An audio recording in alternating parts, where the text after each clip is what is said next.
तर आज आमच्या गावातल्या हनुमान मंदिराचा जीर्णोद्धार आणि नवीन मूर्तीचा प्राण प्रतिष्ठापना सोहळा पार पडणार होता। नवीन मूर्ती बसवण्याचं कारण काय हे आमच्या गावातल्या ज्येष्ठ लोकांकडून जरा आपण ऐकूया। बरेच वर्ष झालं मंदिरला येत होतो, पण हे मंदिर फार जुना असल्यामुळे मूर्ती स्पष्ट दिसत नव्हती। वज्रलेप करावा असा आमच्या डोक्यात विचार आला, परंतु वज्रलेप वाल्याला बोलविल्यानंतर त्यांच्या असं लक्षात आले की आम्ही ते खरडल्यानंतर सगळी मूर्ती पण पावलेली आहे। डोक्यात विषय आला की बाबा आपण मूर्तीच नवीन हे करूया आणि मंदिराचा जीर्णोद्धार करून घ्यावं, सगळ्या गावाला एकत्रित करून आपण हा उत्सव साजरा करायचा आमच्या डोक्यात विषय आला। आम्ही ही मूर्ती जाऊन कुडाळमध्ये जे राम मंदिरला जो दगड वापरलेला आहे त्या कृष्णशिळामध्ये ही मूर्ती करण्याचं आमचा विचार आला, कारण या मूर्तीचं आयुष्य किमान 1000 वर्षाच्या नंतर एवढे याचं आयुष्यमान आहे। भविष्यात कधी कुणाला लगेच अडचण येऊन या विषयानं आम्ही हा निर्णय घेतलेला आहे आणि गावाच्या कृपयामुळेच हे सगळं घडून आलेलं आहे। तेव्हा गावात मी सतत आभारी आहे।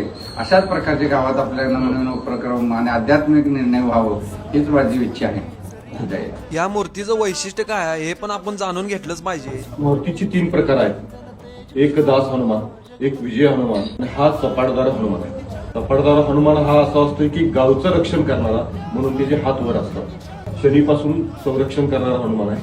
गावच्या हद्दीत जे विनाशकारी काही गोष्टी येणार आहेत त्याचं रक्षण करणारा हा हनुमान आहे। त्यामुळे हा ग्राम हनुमान असं याला संबोधलं जातं।